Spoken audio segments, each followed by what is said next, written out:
हमजा, तुम्हारे बाबा ने तुम्हें मना किया। मुझसे बदगुमान होगे तो मैं कहाँ जाऊंगी हमजा? थाना कि तुम रिसेप्शन नहीं करोगे। मेरे दिल में तुम्हारे लिए सिर्फ मोहब्बत ही मोहब्बत है। मैं किसी भी ऐसे काम का हिस्सा नहीं बनूं 500 पर यूनिट जिसमें किसी की हक गलती। वो तरह तो कोई और कंपनी फिल कर लेगी, टेंडर उनको मिल जाए। लड़की तुम्हें बेवकूफ बना रही हो, तुम अगर अलीज़े अभी नहीं बताती ना तो बेवकूफ बनते जा रहे हो, उसके इशारों पे नाचते जा रहे हो। फाइल इसी तरह सबमिट हो जाती। जैसे आपके सारे घर वाले मुझसे बदगुमान, Dad, I think it's बस ज़्यादा मुझसे बदगुमान रहते हैं, किसी दिन आप भी मुझसे ज़्यादा कुछ बोलने की जरूरत नहीं है।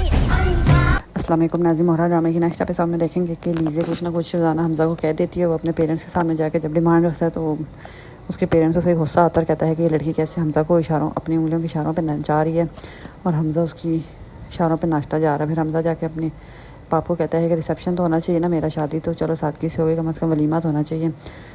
तो फिर हमज़ा का बाबा उसकी माँ को बताता है तो उसकी माँ तो सही गुस्सा खा जाती है, कहती है कि शादी होगी ना यही बहुत है, रिसेप्शन कराती हूँ मैं इनका।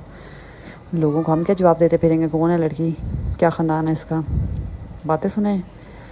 तो फिर हमज़ा की माँ से कहती है कि जाके कह दो लीज़े को, अपनी बीवी को, ये नहीं हो सकता। तो लीज़ आगे हमज़ा कहता है कि मैं किसी इस बात से इत्तफाक नहीं करूँगा जिससे किसी की हक तलफी हो। तो उसके पेरेंट्स फाइनली माने जाते हैं। तो हमज़ा खुशी खुशी जाके लीज़े को बताने जाता है। तो लीज़ा आगे से कहती है आपके घर वाले तो मुझसे इतने बदगुमान हैं, कल को आप भी मुझसे बदगुमान हो गए तो मैं कहाँ जाऊँगी, मेरे पास तो कोई ठिकाना ही नहीं है। तो हमज़ा कहता है ऐसा कभी नहीं होगा, मैं तुमसे बहुत मोहब्बत करता हूँ और करता रहूँगा।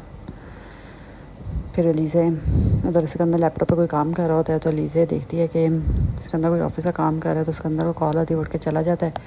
लीज़े उस चीज़ का फ़ायदा उठाती है, उसके लैपटॉप पे जाके वो कोई टेंडर बना रहा होता है कंपनी के लिए, तो उस पर अमाउंट्स लिख रहा होता है। तो लीज़े जाके ना गलत ज़्यादा अमाउंट लिख देती है और सिकंदर को पता ही नहीं चलता। जब नेक्स्ट डे जा रहे होते हैं ऑफिस तो सिकंदर का बाप भी होता है साथ। तो लीज़े ने फ़ाइल पकड़ी होती है और देखती है, कहती है ये क्या 500 पर यूनिट, इस तरह ये टेंडर कोई और कंपनी ले जाएगी। तो हमज़ा कहते हैं कि इसने बनाई है। तो उसका बाप कहते मैंने सिकंदर को दिया था करने को काम। फिर हमज़ा सिकंदर को बुलाता है तो सिकंदर के तो वहमो गुमान में भी नहीं होता कि ये कैसे हो गया। तो सिकंदर का बाप उस पर गुस्सा करता है, कहता है कि ऐसे करोगे काम, इस तरह तो मेरी कंपनी बंद कराओगे। तो सिकंदर कहता है मेरी बात तो सुनो। तो उसका बाप कहता है चुप, एक लफ्ज़ नहीं बोलना। ये तो शुक्र है लीज़े ने फ़ाइल देख ली, वरना इतना बड़ा नुकसान हो जाता। सिकंदर का बाप उसको खरी खरी सुनाता है लीज़े और हमज़ा के सामने। तो लीज़े तो बीच में खुश हो रही होती है, ये तो वो चाह रही थी कि हाँ सिकंदर को डांट पड़े और सिकंदर आगे से कुछ बोल भी ना पाए। खैर वहाँ से हमज़ा उसका बाप और लीज़ा तो चले जाते हैं। पीछे सिकंदर को सही लीज़े पे गुस्सा आता है, उसको पता होता है कि हरकत